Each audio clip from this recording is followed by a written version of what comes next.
Welcome to Talks at Google. My name is Alyssa Lerner, and I'm extremely excited to be stepping in for this iteration of Broadway Talks with the cast and creatives of The Kite Runner. This critically acclaimed play, based on Khaled Hosseini's internationally best-selling novel, comes to New York from 2 successful seasons in London's West End. I saw the play back in July, and it still haunts me. If you haven't seen it, you should. It was originally published in 2003. The Kite Runner became a bestseller across the globe and has been since published in 70 countries, selling 31.5 million copies in 60 languages. It was adapted in 2007 into an award-winning film, and now this powerful story has been adapted into this beautiful stage production. It's a powerful tale of friendship that follows one man's journey to confront his past and find redemption. It begins in Afghanistan in the 1970s, a divided country on the verge of war, where 2 childhood friends are about to be torn apart.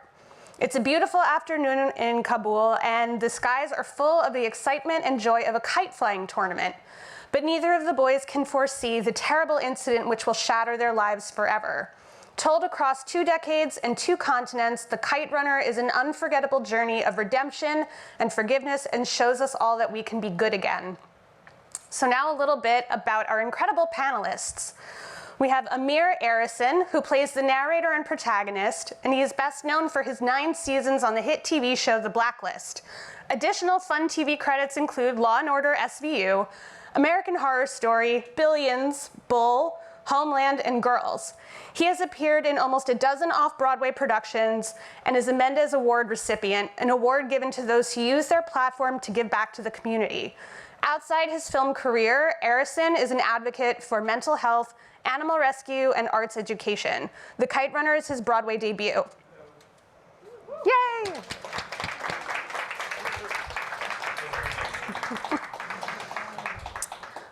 We have, oh, here we are. We have Farhan Tahir, who co-leads the cast. He has appeared in over 50 stage productions across the US and the world. Recently, he played the title roles of Othello at Shakespeare Theatre Company and Richard III at the Commonwealth Shakespeare Company. His film credits include over 30 films, including Iron Man and Star Trek. His hundreds of television credits include roles on Scandal, 12 Monkeys, Warehouse 13, Once Upon a Time, American Crime, Dallas, among many others. We have Azita Ghanizada, who is a political asylum seeker from Afghanistan who has broken many cultural barriers in Hollywood. Currently recurring on CBS's United States of Al, her recent television work includes Freeform's Good Trouble and HBO's Ballers. Her recent film work includes Complete Unknown, The Friend, and We Broke Up. She's also the founder of MENA Arts Advocacy Coalition and an ambassador for Women International.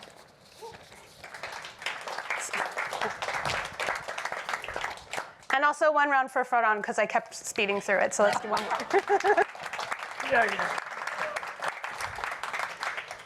And I did this out of order, and I apologize.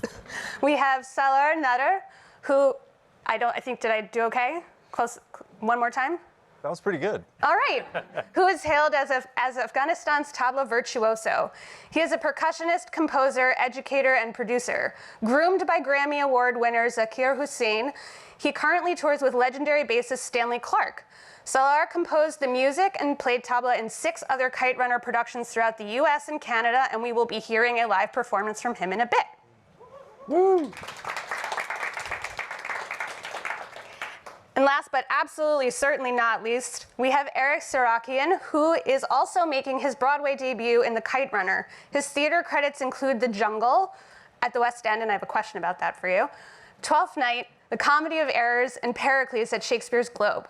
Television includes Masters of the Air, Apple TV, and film includes Havoc on Netflix, both upcoming. He studied at Yale and trained at the Royal Academy of Dramatic Art. All right. Thank you all so much for being here. This is such a treat. First question, have you all read the book? Yeah. Yeah. Okay. It helped a little bit getting the story right. Yeah. I haven't read the book in 15 years, but, 15 years? 13 years? I actually read for the same role in the film in 2007. 2008, I can't remember. And it was between me and the other girl on the film. And so I never, like when the play came around, I didn't pick up the book again because I just didn't want to get attached to it again because I got so attached. I'm like from Afghanistan. It was the first book about Afghanistan that I'd read that was being made a movie, and the screenwriter's agent sent it to me. It was like, and then I didn't get it after like 6 weeks of being held. And so I was like, I will never do another story about never getting this invested about Afghanistan films or TV again. And so I just chose not to read it. I actually didn't even read the play until the table read. Anyway, don't follow any of those instructions. That's a good way to prepare for things. That's really interesting context. Why do you think this book still resonates so much almost 20 years after it was published? Well, first of all, the writer is a poet. I don't think anyone can doubt how visceral and explosive their reaction is to the story. You have any reader in any language that reads this book, any audience member for that matter, has an out-of-body experience while they're experiencing the Kite Runner, chapter to chapter, verse by verse, scene by scene. It doesn't matter where you're from or where you live or what language you actually consume the novel or the play in. It just breaks your heart and makes you feel things. And I think that's why we turn to literature and to poetry and to theater and to film. So I think it's had that impact because it's that strong of source material. For folks who are very familiar with the book, what can they expect to see on stage? It's free for all. It's very faithful to the book, our adaptation. I think people who know the book might be a little bit worried about coming to watch it because of what the story entails, but I have to say that there's a lot of laughs in our show as well. There's a lot of joy. Joy and Love yeah, and joy. humor. Love and joy throughout. Just love throughout. Mm-hmm. But about the adaptation, I really, the novel is about 331 pages, or that's actually the copy that I have. How do you turn that into, the nuance and detail, how do you turn that into a 2.5-hour stage play? Matt Spangler did a remarkable job, and it had to make very judicious cuts. Certain characters had to be removed, scenes were combined, slight order changes in order to fit sort of the dramaturgy of an evening of theater and keeping the suspense and the story moving. So it's a remarkable adaptation. Of course, there's like, how can you cut that? And we all were like, but this happened in the book. And we're all like, but what's beautiful about having that is we all have rich source material of subtext, of thoughts, of background, of what it smelled like, what it, Eric is, so I'm going to give away one of his secrets. He puts cardamom on, is that okay that I'm telling you? It's so sweet. You've already because started. that's what it smelled like. So he has the smell from the book on him. It's so special, you know what I mean? It's just, we can feel your sights and senses. Anyway. I also would like to add that for people that have come to see the play that I'm close to, and even the people that we speak with outside of the stage, whether they read the play 10 years ago, the book 10 years ago, or just read the play 2 weeks ago in anticipation of seeing the play, they are hysterically moved. And for them, one friend of mine who's a production designer came in and said the minute they sat in the theater and having Salar's tabla literally projected them into the experience of the book. And they all of a sudden began to remember things. And so I think that that's something that for the person that's read the play many years ago, it kind of thrusts you back in and you remember and then you're still waiting and you're like, wait, did that happen or not? And they don't know, but they're feeling it. It comes back to life. And for people that have read the book and had some issues with the book, and some of its, exposure of Afghanistan and whatnot, for them the play is a real badge of honor to the best parts of the book for the people of Afghanistan. And that's been really special to hear and receive that from the Afghan community that's come to see it. I want to add too, you don't have to have read the book. to come see the play. I would say my feeling is about 70%. Hey, it's my favorite book, or I came to see it. But so many people are like, I had no idea, and I love having the conversations with both, and they end up being the same. So moved, what they related to, what they didn't. Whether you read the book 15 years ago, yesterday, or not at all, come see us. Well, the play also becomes kind of a mystery play Yes. as the evening unravels. It's a thriller. It's almost It is a thriller, psychological. and I think that's something that's unique to the play, because when you read the book, you have the freedom to create a whole world in your mind. And the challenge in a play is, how do you translate all of that to a confined space and yet keep the spirit of the book alive and keep the characters as tangible and as real as you possibly can. So as if you come and see the play, you'll see that because the story is being told by one person's perspective, what you're not getting is all the other perspectives that complete the picture of the world. So it becomes almost a mystery play, and I think that's the thrilling part of seeing the show, because it gives you that perspective. One of the things that really struck me when I saw it, and also when I read the book, but then again upon seeing the play, is, how much many people in the audience or readers of the book for the first time may just simply not know about the country, about its history. One of the things that I really loved about this story, and still do, not past tense, is the juxtaposition of this deeply personal story, this family story that you can imagine happening literally anywhere, because humanity is humanity, but at the same time happening in this really specific geographic, political, cultural context. And among the many events that have happened over the last 2 years, and probably since previous iterations of this play, the US is no longer in Afghanistan. And I'm wondering, how do you as a cast and, folks who have ties to this material in various ways May I? work with this? Yeah. So as an Afghan, I have a lot of family back home. So my dad and my parents, they migrated to Germany, West Germany, where I was born in 1981, which in the story, in 81, the family lands in San Francisco. So father, 9 brothers, 6 sisters, nobody ever left Afghanistan. I talk to them on a daily basis. So Act 1 in this play is a story of my family's story, or Azita John's family story. So every night I'm up there, I see the small nuances, the birthday party, the kite fighting tournament, the kids playing. This is something that in 2011, 2013, when I went back to Kabul to teach tabla, during recess, a lot of the kids kite fight. It's like everywhere, all over the city. So although you mentioned this is a story that anybody can connect with, yes, that's true, but it is an Afghan story, and it hits home for me every single time. I mean, right now, just coming in today, carrying all these instruments, I do it for the people of Afghanistan who are still there. And although the US is not there at the moment, I do have family who's there and trying to help in so many ways through underground NGOs, nonprofits. One in particular is Read to Lead Afghanistan. There was a flood in Logar province a month ago. Now those same floods have migrated down to Pakistan.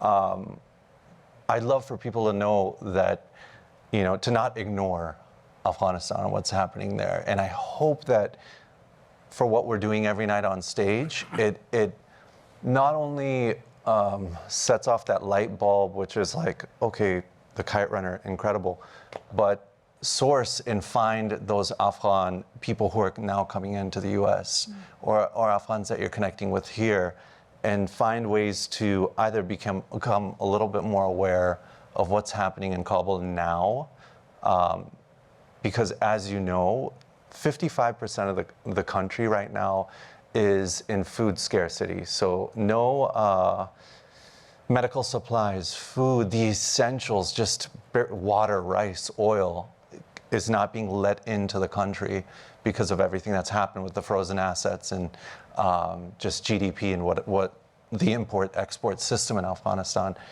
So yes, we're on stage telling the story every night, but I hope each person that comes in, you get to go back home and do a little research on like, hey, what are some ways that I can help the people within Afghanistan right now?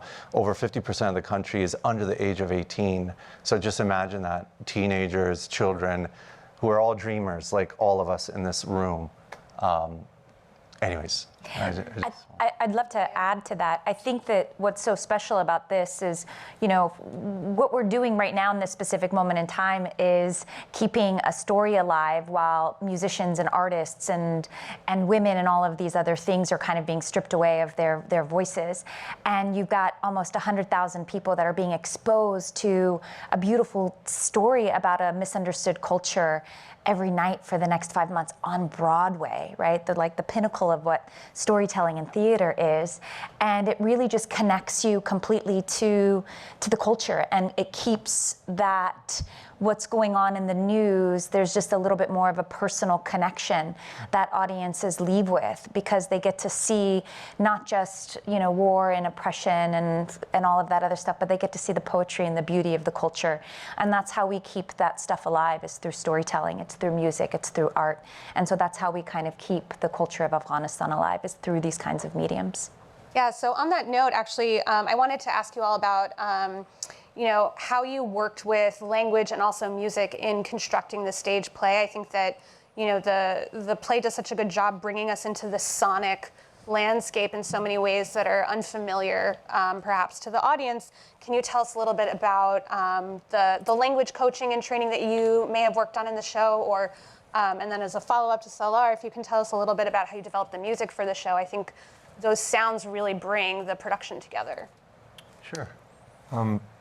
We have Humaira Gilzai was our cultural consultant and taught me Dari.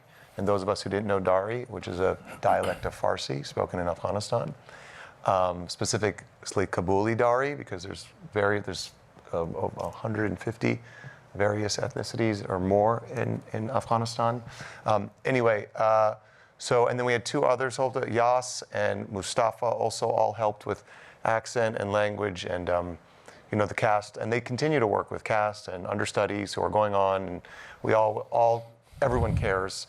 One little ritual that Eric and I always have, and they're very sweet. Me, Eric, and Salar share a dressing room, and Eric and I always run our Dari as a sort of a warm-up. I'm not paid any extra money. And whenever I get from Salar, dude, yes, I'm always like, all right, I'm in Afghanistan, here we go. Yeah. That's awesome. It's an amazing way into a culture, learning the language, learning, you know, certain words and expressions and that are not really familiar to us in English. I have a friend in Kabul who I Skype with who teaches me Dari as well, and in doing so has told me so many things about Afghan traditions and what it's currently like there, which is for the most part heartbreaking. I guess, I mean, knowing Afghans, knowing these two, and knowing, you know, so many others who have helped and supported on the production, it has made me just completely fall in love with these people who are some of the most generous and warm and beautiful people that I've ever met. And it's made, I guess, for all of us, it's made us care that much more and want to get it right, want to know as much as we can. Those of us who are not, we're all from that part of the world, but those of us who aren't Afghan have wanted to really honor that. And they've been a huge help. Chosen family right here. The cast's connection to and desire for cultural authenticity has been next level. And the producers and creatives also, to really nailing and making sure that it's as close to the truth as possible. I mean, there are people that are come out and speak to Amir sometimes and Dari, like families that come, and I'm like, oh no, he doesn't speak, and they're like, oh, where are you from? You know, it starts this whole other conversation because that suspension of disbelief is really created on the stage, and that really comes with the care of this company, down to everybody, including the producers at the very beginning who knew we had the ability to kind of uplift storytelling, like the consciousness of storytelling, and we have inserts in the playbill that actually guide you to 4 different charities that are very close to us that currently help women get back to work in Afghanistan or help refugees globally. Khalid's foundation as well, and an organization here, Welcome.us, which helps everyone learn how to become welcomers for Ukrainian and Afghan refugees throughout the country in every neighborhood. And so we provide that opportunity really for people to, again, come and be impacted, escape into the culture, and then also just connect even one step further. Music. Tell us about it. So let's time travel back to 2003 or 4. Going back that far, Khalid's book came out, and it was a huge success, obviously, 45 million copies sold. So I went to a book signing of Khalid's, and this was at UC Irvine. And I went and I was like last in line, last there, had my book out, and I arrive. He's like, Salar, what are you doing here? And I was like, I'm here to get my book signed. He's like, dude, don't you know that Royal John and my mom are second cousins, so his wife. And I said, okay, I completely forgot this. And he said, you actually performed at our engagement party, which was like a house mahfil. So I had this picture up in my music studio. I was like 11 with a little mullet. And that was Khalid Hosseini's engagement. Wow. And so I spoke to him and I said, look, if there's any music ever needed in any form, film, play, any adaptation, please don't forget me. So 6 months later, he called me. He said, there's a professor at SJSU, Matt Spangler, and he's adapting the book into a play. So I call up Matt, go over to Matt's house. We sit down, and it's like the first version of the script. And he's like, where do you hear music? So we sat there and literally inserted, okay, I hear tabla here. And we workshopped it for like 3 months at San Jose State University. And it was incredible. It was like a rock concert. It's pretty intense. You'll see when you come over. But that, I'll never forget sitting in his living room with his baby, Elliot. Elliot was like 6 months, 7 months, had his first drum lesson. And we worked in the music. And now to fast forward, 15 years? My math is kind of messed up. But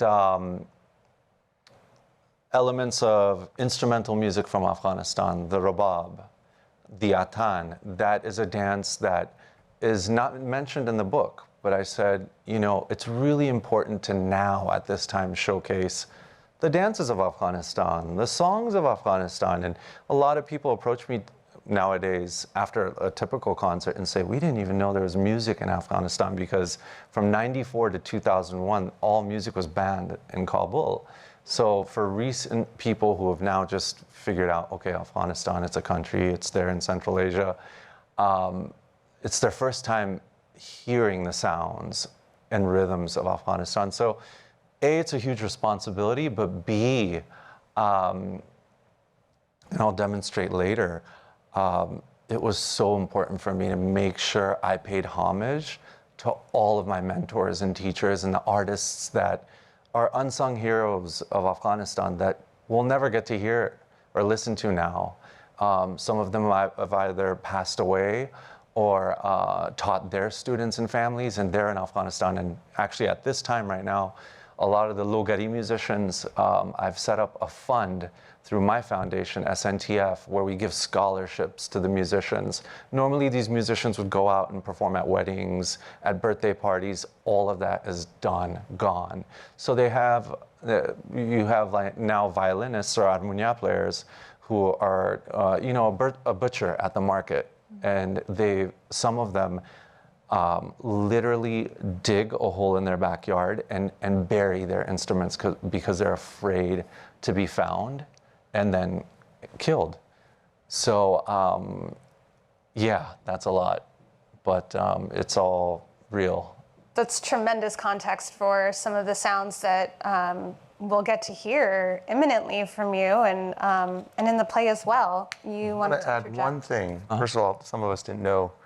I didn't know that you played at his engagement party. That's incredible. There's a VHS tape. Oh my God, on we have YouTube. to see that. Oh, it's so That's good. the B-roll. I was wearing a turtleneck.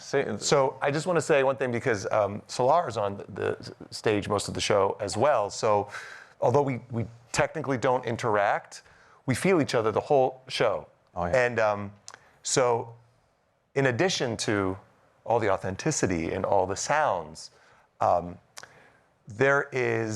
he's one of my key relationships in the show. He can tell we both are feeling the audience, and he can tell maybe if I sound a little vocally tired, or that they're laughing a lot, or they're crying, whatever it is. It's like a sound mix the tiniest little soul sound mix, maybe that no one else notices it, but we always talk about it in the dressing room. And he do you see I pump that up a little bit? I was like, I did. And he'll give me energy, he'll pull off, and so the level of stagecraft and sensitivity he has on stage to the audience and to us. I mean, that's not an easy thing to sit meditatively in that position for so many hours. And so in addition to the music, to have a sort of the stagecraft and the presence and the zenness that he brings. Anyway, I'd like to add a tiny little nuance to that. Each one of the characters and people you see here, I've created a different rhythm and different temperament based on my daily interactions with them.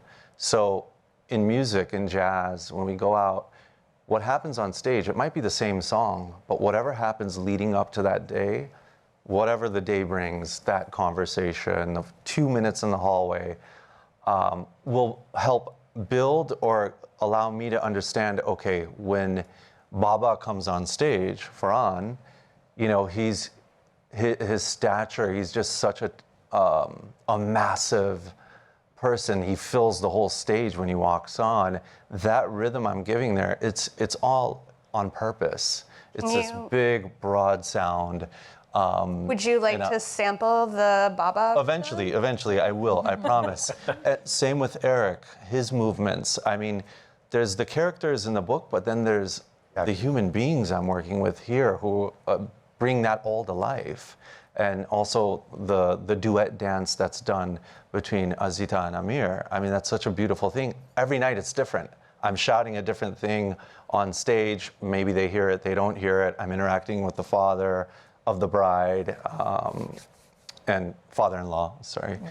And so I wish you would come out for that, and I'm trying to get Eric to show up. But it's the way I've been groomed by my teacher, Ustad Zakir Hussain. And for those of you who follow North Indian classical music, Ustad Zakir Hussain, tabla playing is storytelling. It's actually storytelling. And you can hear it. If you really listen, you're like, okay, it's speaking to me. It's a talking drum. Yeah. And so each character, each person has a different way of moving, speaking, and each night, it's a little different. The kite, there's the main kite tournament, and then there's a special kite thing at the end, and that is I am riding his drums, his tabla. Sorry. Okay. I think we're due for some music. Are we? Because I got plenty of more questions, but also I want to make sure that we get the full experience. Okay, the music's going to be later. Later. I think later, right? Okay, great. Yeah. I want to talk about the stagecraft that is the stagecraft in addition to the music stagecraft as well. So I have a question for you, Farhan. You've had a tremendous career in many media, and I'm just curious what you've learned about yourself as an actor and a stage actor in this production after such repertoire. Well, I think it's any production that you do, and especially this one, what you need to keep on reminding yourself is that no matter how much experience or how little experience you have to invest in the moment. Mm-hmm. And that moment is everything in the universe for you at that point. So as Salar was saying, that if I walk on, I'm picking up on everything that he's giving me and everything that the other actors, and also what the audience is giving me. Because I always feel that the audience is finally the final character in every storytelling. And especially in theater, that's very true, because any actor who walks off stage after the first, when a play opens, the first question the actors will ask you backstage is, how is the audience tonight? Mm-hmm. And there's a reason for that. And the reason is because that energy that you get from the audience, because audience comes in with a collective, unspoken collective understanding of their own sense of tragedy, their own sense of comedy, their own sense of romance, whatever.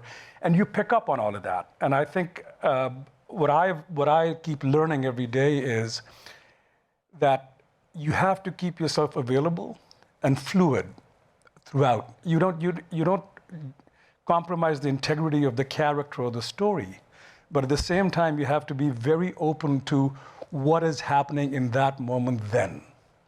And if you keep that, I mean, you and I have a ritual that we do every day, and because you have to be that connected to that moment. So I think that's what I keep learning every day, whether it's, and it's true for film and television and other things, but especially stage, because with film and television, if you don't like something you did, you could always go cut, or you can go back and do it. In theater, once the lights go on, come hell or high water, you are there, and you have to deal with it, and you have to keep the story moving forward. And if you, as a teacher of mine used to say that if you fall off the horse, get right back on it. You have no time to think about anything but just ride the horse. So yeah, I mean, I think that's what I learn every day, and it's really humbling in a way, So. I think that's super insightful, and I think it also speaks to the material in this show. It's not just any horse. Like this is a steed that's going a very long distance. And it's a perfect novel. What's perfect, but it's a perfect story in my mind. It is poetry in motion. It will carry you.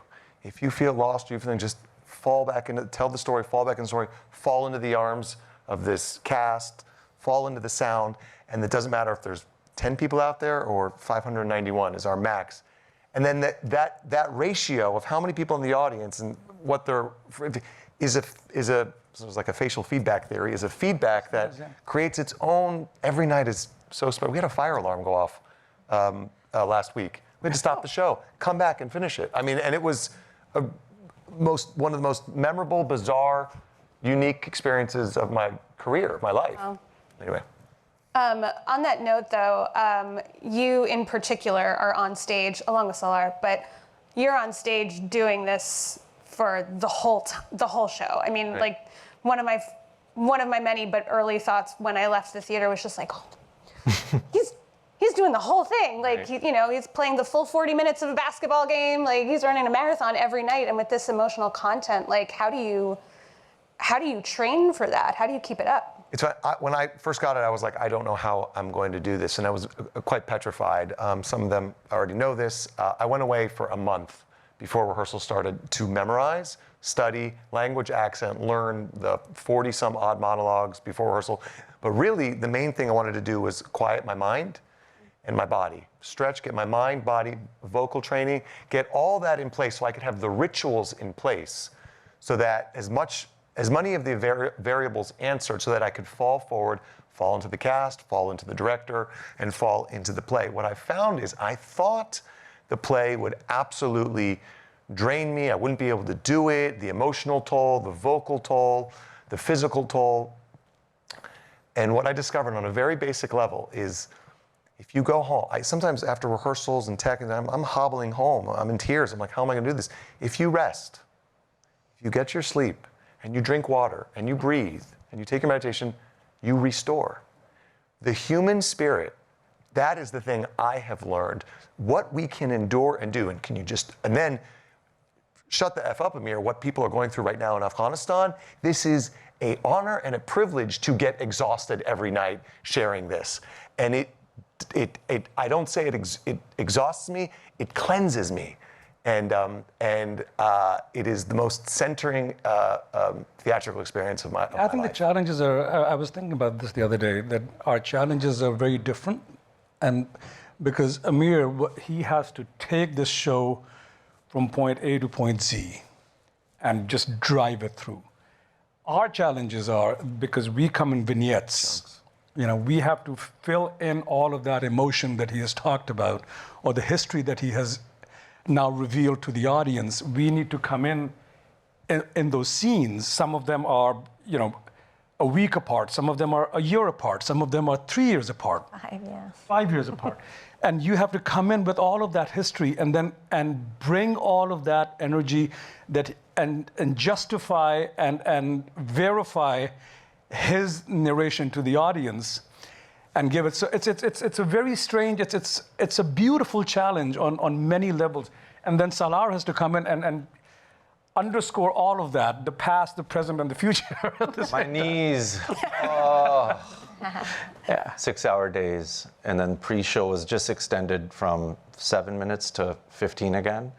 So, yeah, it's a marathon, I think, for all of us. There's something so special, like, if I do a setup and it's like, Farhan, oh my God, I'm now falling in love with Azita Ghanizada, Oh my God, my best friend, just saved my life. Like, there's, again, whenever there's something going on, you either think about the story or the best privilege I have in this role is that I get to act with every company member.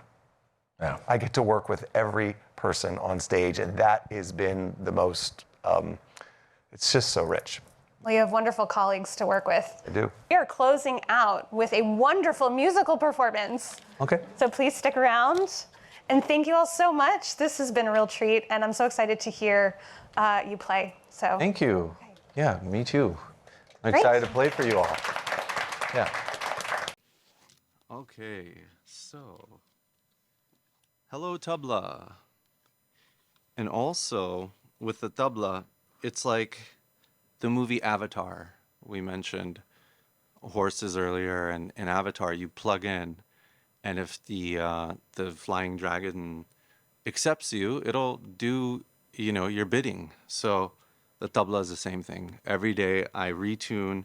We use this hammer here to tune. It's about a 400-year-old process. Oh, closer. Hello, is that good?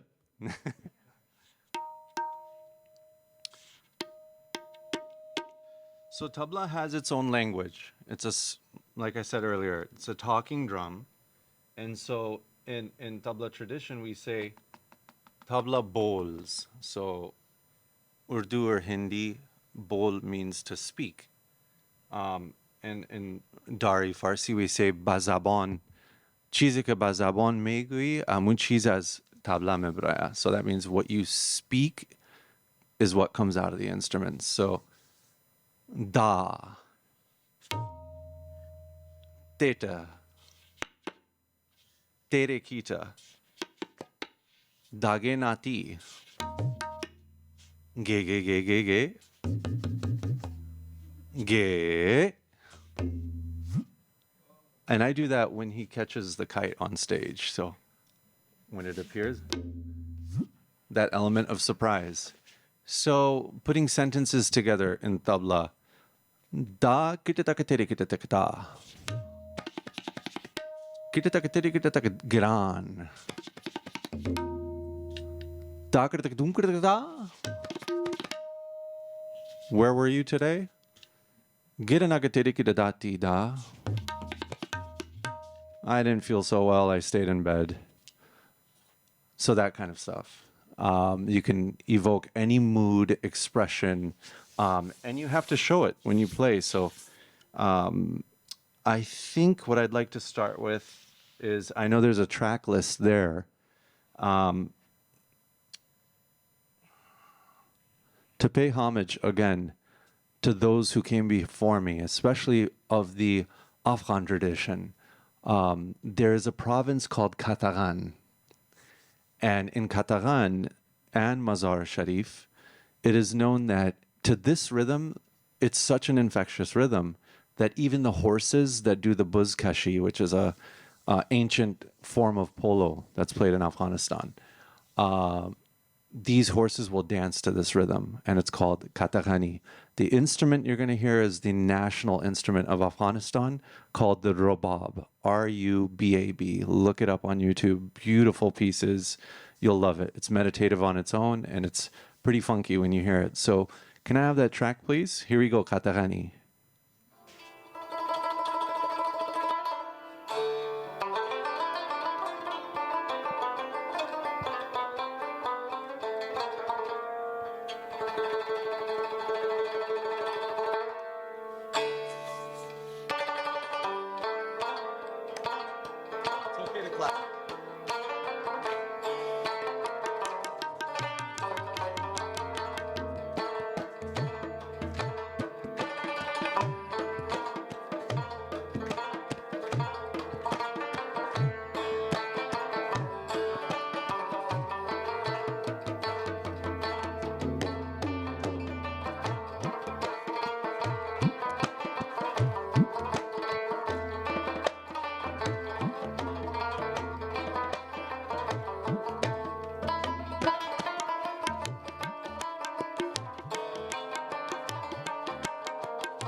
So, is this mic back on?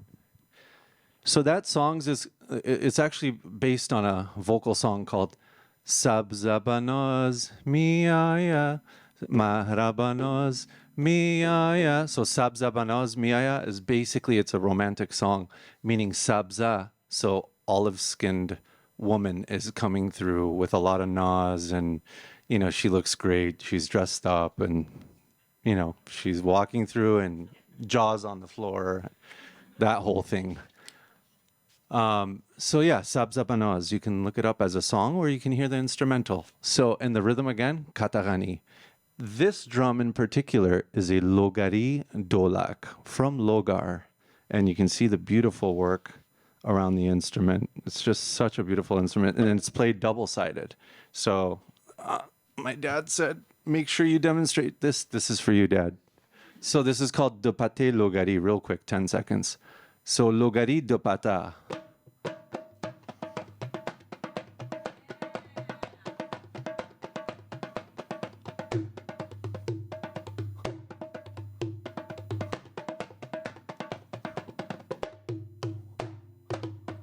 Now, where do I do that in the Kite Runner? Let's see, let me quiz my friends. Where do you hear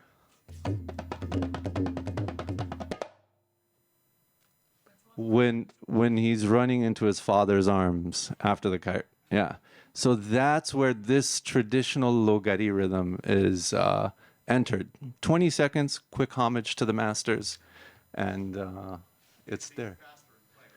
Maybe a little. Depends on the day. It could be. No, yeah, I do it faster there.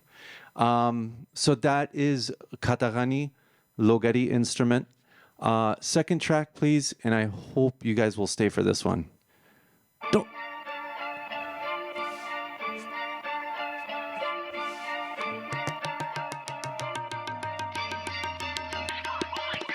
Takita da nida, kredin, nakita taka, dita kata, nadita, dita kata, kata, na, kadin, kata kata, game, tada, kata kata, game, tada, kata kata, game, takita da nida, kredin, takita taka, dita kata, nadita, dita kata, na, kadin, kata kata, game, tada, kata kata, game, tada.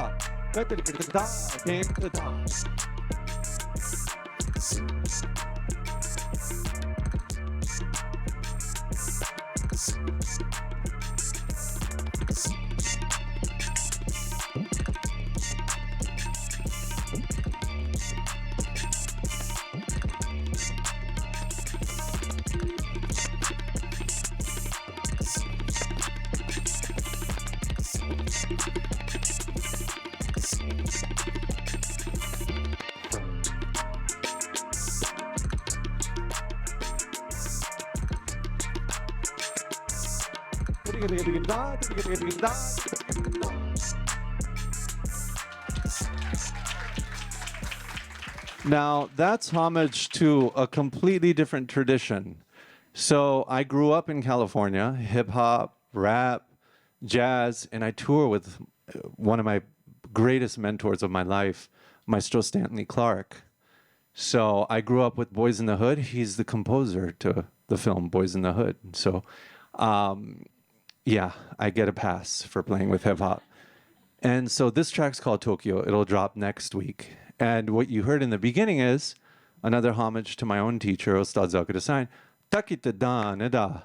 Kردin, nakita taka tete katan edita, dirdir kritikata, kata kata na, gadin, gatir kritikata, gain tada, katir kritikata, gain tada, katir kritikata, gain tada. Okay, last track. And for this one, I'm going to ask everybody to stand up. We're going to do a little dance, a little atan. Yes.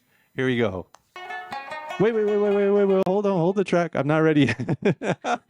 I got to stand also. Thank you guys so much. You've been such an amazing audience. And for allowing me to, do my little bit up here. So a little bit about the atan. This was a traditional dance that used to be performed as a preparation for battle. It was a war drum, a barrel drum that gave, the soldiers a little bit more motivation and looking forward to a nice fight in the mountains, So kind of how we roll in Afghanistan, I guess. So the atan instrument now is used in weddings. So also weddings, the birth of a new child, shawashash, all that. And so the track is called Roh-e-Afghan, meaning the soul of Afghanistan, and Baba's Atan. So it's the Atan piece that happens in Kite Runner, and it's for Baba, Amir, and Azita, and the whole family. So so the dance, what do? Please stand up. Is Eminem used to say, please stand up, right? Slim Shady? Yeah, so Slim Shady, like, please stand up.